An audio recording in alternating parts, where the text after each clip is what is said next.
Hello everyone, in this video we will show you how to lock and unlock the keypad. Press Shift and Lock button to lock the keypad. When the keypad is locked, there is no reaction if you press the keypad buttons.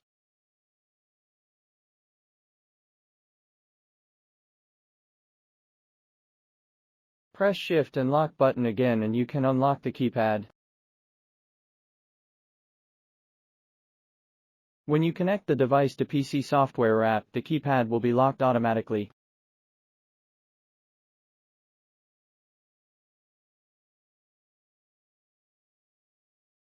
Although the keypad is locked, you can still turn off the device by pressing the power button.